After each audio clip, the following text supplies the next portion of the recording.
this is Vincent here, and I am a creative consultant at a business called Bright Carbon, and we create effective presentations, basically.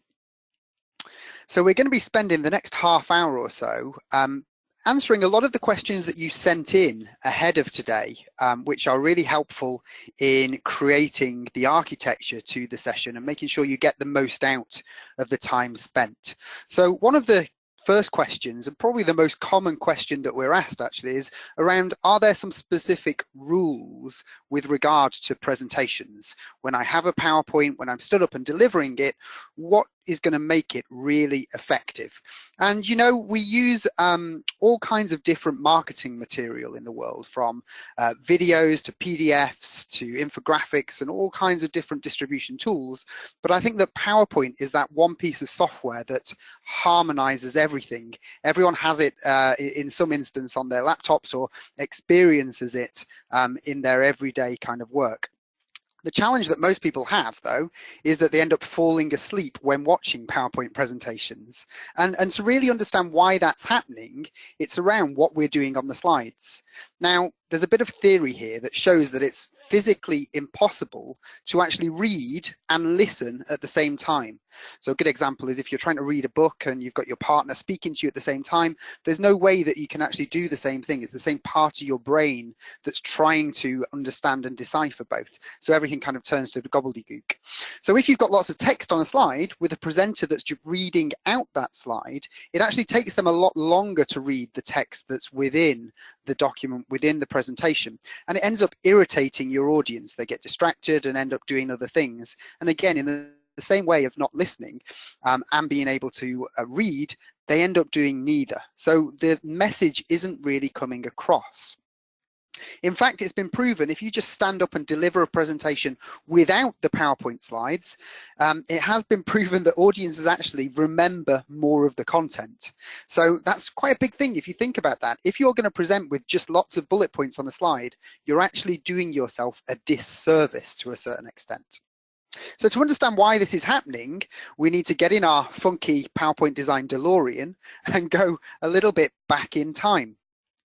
We have to go way back to kind of the era of, if anyone's familiar with the TV show Mad Men, in the mid-1960s or so, when businesses employed art departments to create presentations, and these were much more visual. You would never find any bullet points on these types of things.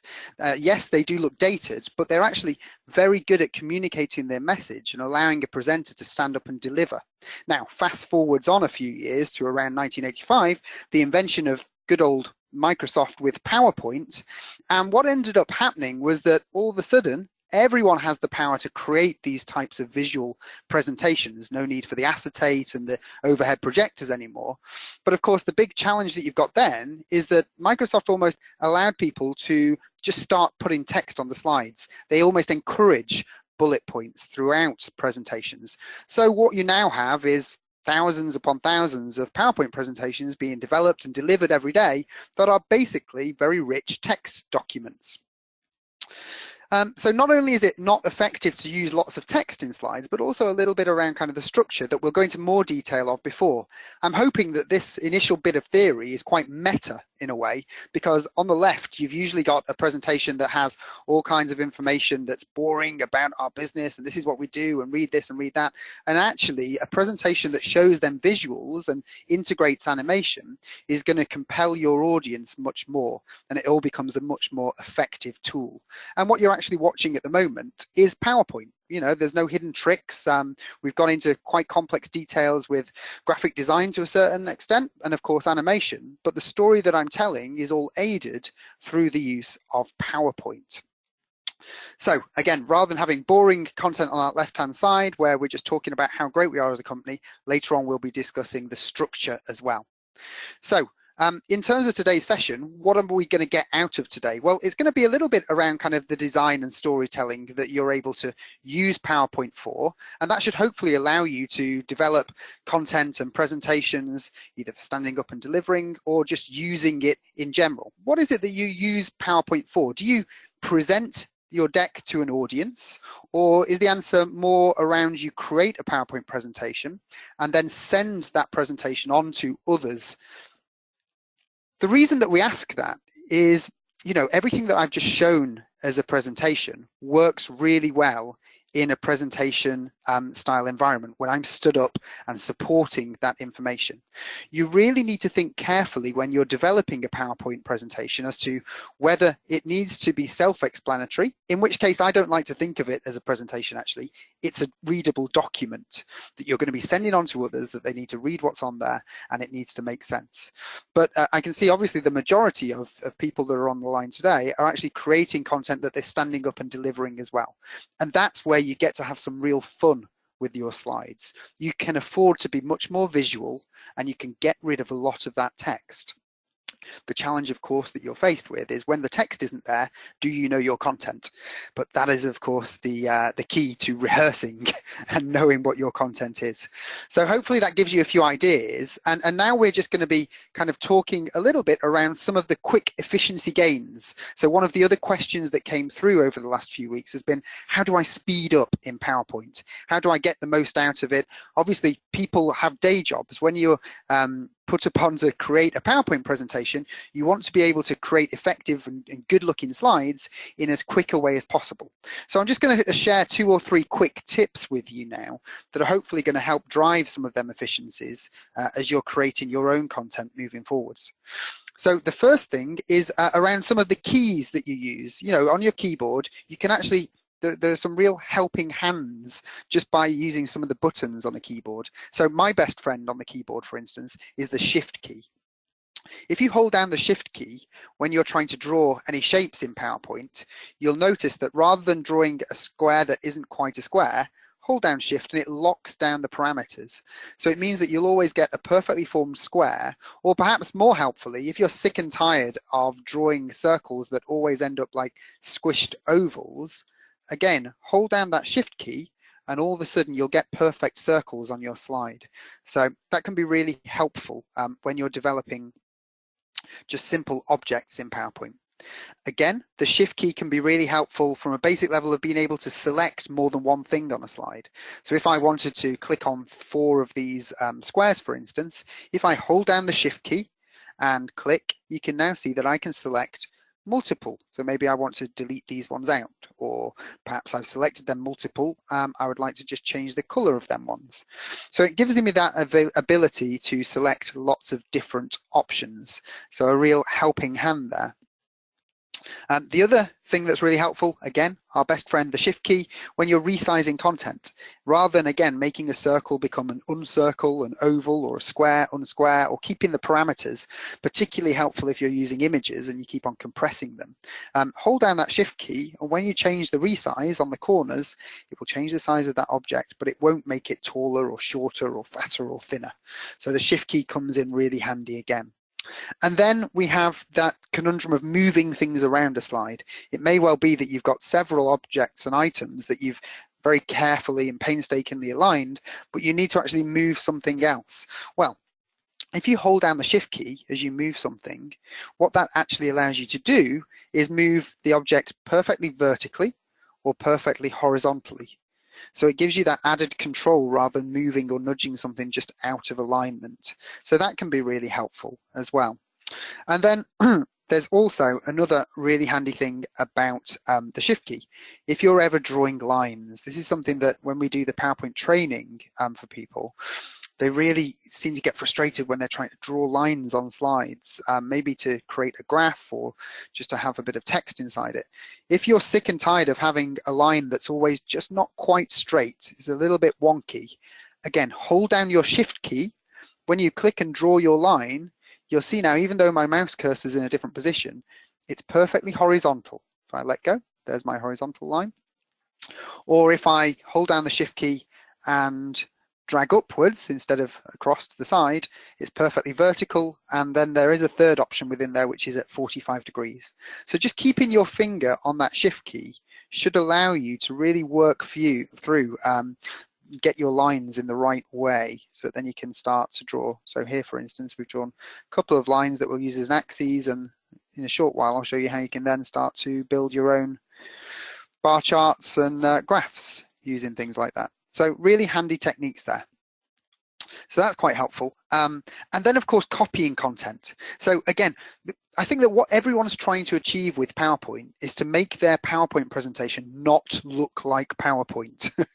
You know, it's got such a bad rep that actually showing something that stands out and looks different is going to add, you know, lots of impact right from the off when you're pitching to a client or showing something at an internal meeting.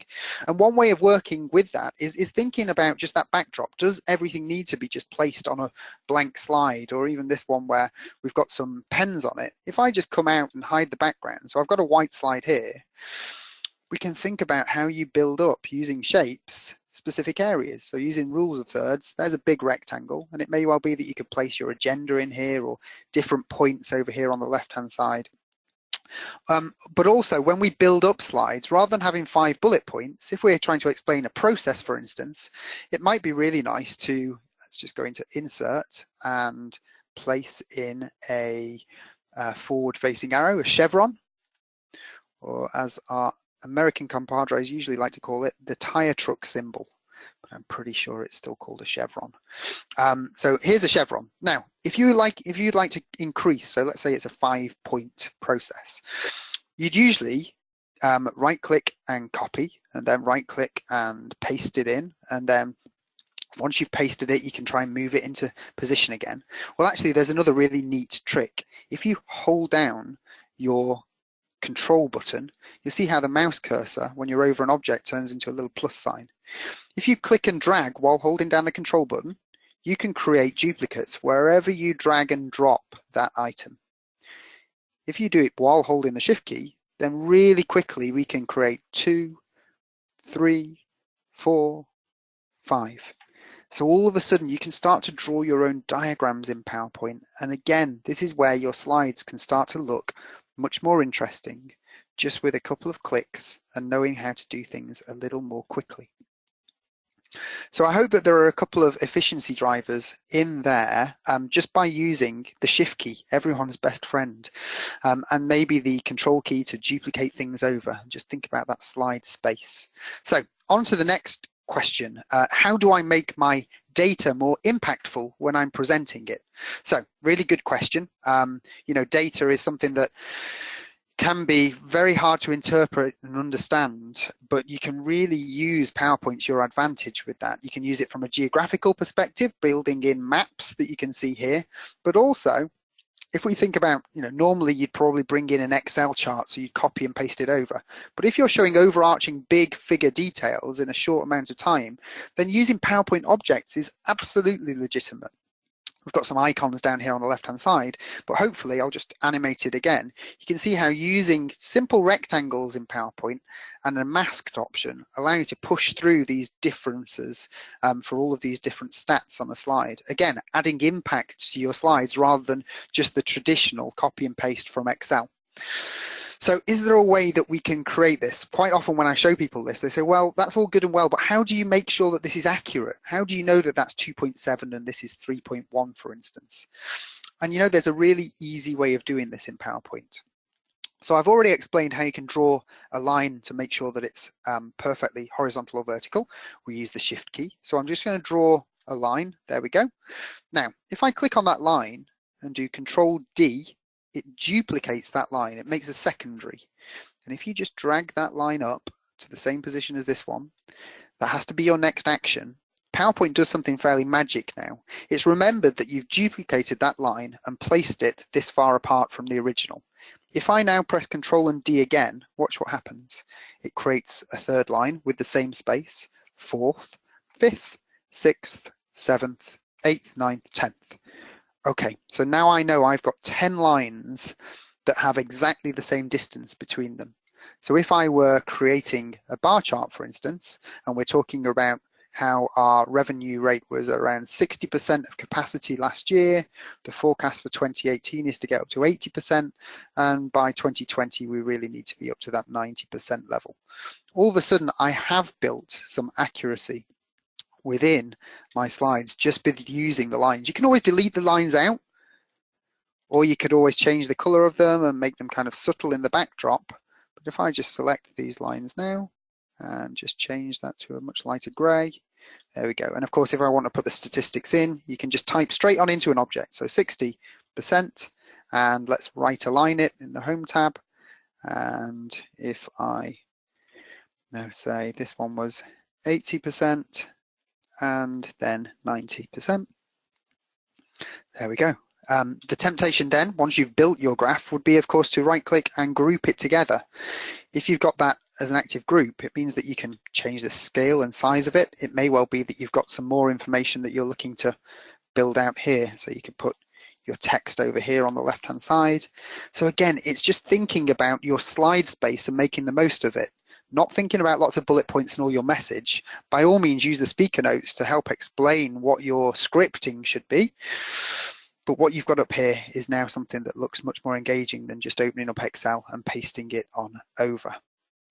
Okay, the other advantage of building graphs that aren't just straight from Excel means that you can have some fun with icons or imagery. So in this example, we've got some coins that just drop down really nicely. They've got a little bump just at the end as they kind of focus on in and drop, drop, drop, drop, drop, which works really neatly. So if you've ever got some icons and things like this that you've pulled in from online or Shutterstock or even created your own, which isn't the hardest thing in PowerPoint, you know, we can make a little circle here, little circle here, make this one a little bit blue and send it back behind and group it together. You've got a little bit of a square area here and here. Make that and then send that back as well. So there's your coin. We could change the colors and then you can repeat it using that shift control. Ding, ding, ding, ding, ding, ding, ding. And there's your coins. And then we can always go into the format, align and distribute vertically as well. Okay, so there's a load of coins. And if you were looking to animate them, you can click on each of these coins. PowerPoint remembers the order that you click on things. Go into animations and I'm going to ask them to fly in, but not from the top. We want them to fly in from, sorry, not from the bottom, but from the top. In they all come. Pop them here. They're looking a little bit deformed. There we go. So now when I'm in show mode, there they all go. They all come in at once, which looks a little bit strange. So if we just say after previous, we can have a really slow build of them. 1, 2, 3, 4, 5, 6, 7, 8, 9. But they all look like the old pound coins, so they're not going to be very good unless they're in my swimming pool locker room, which still accepts them. Okay, so that is how you can use kind of other objects. If we just go into, if you, for instance, obviously for accuracy and for more busy graphs and tables and charts, you're still going to turn to Excel. So if you've created a chart in Excel and copied and pasted it over into PowerPoint, we can tell that this is still a live chart by these kind of little icons on the right hand side. You can still get in and change the colors as I've done here. So I can still go in and focus on a particular one. As long as I've right-clicked and got format data point, over here you can change the colors so you can make sure that they match your brand, or competitors could all be a gray, for instance, and then maybe a different region, another different color. So that can all work quite nicely. Quite often people say, can you not make the graphs look nicer though from Excel? Is there no way of adding some shine? Or I have to say, the more shine or the more 3D and elaborate you try and make your data and make your graphs, the less impact they have, because at the end of the day, what you're trying to do with a graph is make it as obvious and as quick as possible to decipher the information that you're trying to show your audience. So I cannot impress on you more, keep it simple. So a bar chart should only ever be flat. It does not need to be 3D. The way that you can add some real impact with your charts and data is to think about the story, think about what that data is really saying. And if you know the order and the story that you're talking behind that data with, then is when you can start to play with animations in PowerPoint. And yes, believe it or not, you can animate in your own live charts. So this can still be linked, it can still be brought across from Excel. But once you've got a chart that's within here, all that you need to do with it is, I'm just going to close off these to make it obvious. You click on your live chart, and because it's a bar chart, I'm going to go to animations and say wipe in. Click on wipe. Now, that's not really helped. If I'm presenting this data, what happens is I click and the whole of the chart wipes in. And what happens in these environments is that your audience reads all the data. they interpret it their own way, and then you as the presenter spend the next 5 or 10 minutes trying to explain what it is that they've already done, and they just switch off. They don't need to listen to what they've already seen, if that makes sense. So the trick is to dissipate the flow of information, to bring this content in a slower way. So how do we do that? Well, we've already told the bar chart to wipe in, but if we just navigate over to the right-hand side of the animations tab and go to effect options, you'll see that rather than as one object as a sequence, we have these other options here. So if I now select by series and just go into show mode, what I'm now able to do is, and we're big advocates of explaining that you shouldn't bring any data in at first. Just bring in your chart axes, so that then you can explain to the audience what we're going to look at here is how different regions have performed over, the last year in terms of our revenue figures. So, and different products. So initially, click product A had a really big, strong year in North America. In South America, maybe not so much. Maybe that was because of climate, all these different things that influenced it. Okay, but how did that then stack up against product B? Click for product B. Okay, product B had a much worse year in North America. All of a sudden, I can tell a story behind the statistics, behind the data. And hopefully, as the audience on the other line, you're now watching on and going, I really want to know how product C went. I can't remember it when Vincent had just had it on a static slide before, but I'm really keen to see how product C weighs up against all these things. And what you're experiencing there is something called visual cognitive dissonance. It's visual because you're looking at it, cognitive, you're thinking about it, and the dissonance is where there are gaps. It's like jigsaws that aren't quite completed in your visual. So I'm going to put you all out of your misery and click to show you how product C went. Oh, brilliant. They did really well over in China, not so well over in America. Of course, this is completely fictitious and I'm making it up as I go along, but having that control over your data is a really powerful tool. So I've shown how you can do it with a series. Just to talk it through again, when you click on a live chart, you need to go into animations, click on wipe, and then go over to them effect options. And if you click by series, at first the default is one object, but you can do series, which brings on each of the series. By category, again, all of a sudden the data has a different meaning now because we're going to look at North America as a whole, see how all of them products, and you look at it as almost a bunched up series of how did North America fare against South America? Well, pretty similar, I guess. It's just that product B was different. How did it? So you see the data in different ways dependent on the way that you animate it. So hopefully that gives you some food for thought. And the real trick is having to think a little bit about the story. So last little piece on data. If we've got a table or a chart, in a similar way to trying to restrict that information, we call this masking. What we can do with a chart is we can create a rectangle. So let's say we're trying to highlight column E because that's where there was some really rich data and findings that came out of it. Well, I just create a couple of squares either side. If I then go into these squares, if I right click and format object, if I make them white, then it's as though the rest of the table doesn't exist, which can be helpful in some instances. But the other one would be to click on the white, and you see in the fill, you can change the transparency slightly. If we just make it a little bit transparent, so at 32% there, and then I go into animations again and just click fade. What I can now do is present all of the information to my audience. These are all the stats. This is what you're seeing. And then when you click, you can say, but what's really important is what happened over here in column E. So again, you're focusing your audience's attention to a specific part. And this trick would, of course, work for anything, not just a table. It could work on a graph to show a certain level that you maybe reached. So what are the targets for next year? We can just draw some white rectangles to show where we're at so far and where we're going to try and get to. So there are so many different ways that you can use this masking technique to your advantage. Okay, so that's a little bit more around data. Now, in terms of kind of the structure of your presentation, the order of play, especially if you're presenting to a customer, for instance, what we usually see when it comes to a sales deck or any usual presentation is that it goes into lots of detail about yourselves. So we, this is what we do, this is how big we are, this is when we were established.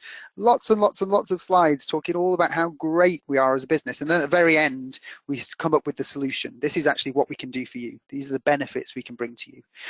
And that's really the wrong way of structuring your own presentation. The you bit is, of course, the most important. That's why your audience is there. So finding a way to structure your presentation rather than just talking about yourselves and, again, helping your audience fall asleep during the day, which they may be thankful for, it's much more effective to turn that presentation on its head and talk all around the benefits. You know, if we're trying to sell or speak about the square, then it should be about the square from the off, or the circle from the off, all these different things that need to be based around it. And one really clever way of being able to change around the order of a presentation is perhaps building in some hyperlinks. So you can actually have some links to say at the start of a presentation, rather than having your agenda, say, what is it that you'd like to cover today? We've got these 4 different topics, but what do you think is the most important thing? And being able to just click on a specific bit to launch into that section can be a really powerful tool. It means you're having a conversation with your audience. So in order to do that, it's really easy to link in PowerPoint. Whenever you've got an object that you've built into a slide, so here's maybe an agenda with these different points, you just need to select that object, right click on it, go on down to link, and in the links you've got place in this document, and this gives you a list of all of the slides that are available in this document. So if you want that first one to link to slide 8, for instance, it even shows you a thumbnail of that slide. Or perhaps let's just go to slide 39, or one before where we're at. 39, click on 39, select OK. So then when you're in show mode and you get to this stage and you ask the client, what would you say? Oh, well, no, point 1, let's start there. That would make sense. You can click there and it will navigate straight to the slide that you're after. And of course, with point 2, you'd right click and go to link and link to a different slide, etc., etc. So being able to change that flow is something that's really helpful. Another really good learning point, and one of the other questions that we're asked is, are there other uses to PowerPoint? Are there other ways that we can build things to work in different ways? And one really nice link in to that PDF, to the hyperlinking, is turning your PowerPoint presentation into a PDF. The nice thing about if you put hyperlinks in, say, the contents page or the agenda page, is that when you then generate a PDF from your presentation, it will keep them links. So if you've got a very lengthy document, all of a sudden you've made it much more interactive. So if you are looking to save out to PDF, you just need to go to File and you can Save As. Within the Save As options, there is PDF just there, and that will just create a static document with all of your slides. The other thing, obviously we had the poll earlier around sending your presentation on. Do you send it cold to others, or do you, so therefore they read it? There's something that not a lot of people know about PowerPoint, where when you're in slideshow mode, if you have a mic or just your laptop mic, for instance, what you can do is you can enter screen share mode, you can enter slideshow mode and give your presentation, and it will actually, you see it's called record slideshow. You've got these options here. If you record it, now it does bring up another menu that's on my other screen, but what it allows you to do is present back the whole presentation with all of the clicks and all of the animations, and it records all of that. So it knows all of the timings and it's got all of your voice pre-recorded. So you've got a really rich presentation. Now you could send that on to someone as a PowerPoint presentation and say, put it in show mode and you'll be able to hear me. Or the other trick that PowerPoint has up its sleeve is that you can go into File, Save As, and if you go down to Video, MP4, providing you've done all of your timings by going in the, record slideshow from the beginning, and you've recorded it all the way through, it will save your PowerPoint out as a video file. So then you've got a real rich piece of media that allows you to literally upload it to YouTube, for instance, or your intranet, and actually send that link out to someone. So rather than them having a PowerPoint that they're clicking through, they might not have put it in show mode, they misinterpreted things, it may be the one that you've presented already, so it doesn't have much text on it, so it doesn't make much sense. All of a sudden, they've got a video with your voice with that real presentation in real time with all of the timings being played through. So again, that is hopefully a really good, handy tip for the future. So that pretty much brings us to the end of this fairly short session. Just to kind of show our contact details on this back page and some of the things that we are able to do. We obviously build presentations for clients, but also we come in-house and run a few open sessions during the year for a full day of PowerPoint instruction. So advanced PowerPoint techniques, everything from the dark art of animation, going into more detail with the things that we've been showing and seeing today. And for all of that information, do have a look on our website. There's a lot of other information on there in the reference section. There's some small PowerPoint exercises, lots of recap videos, and all kinds of things that are hopefully help you on your own PowerPoint journey. So thanks again for today's session.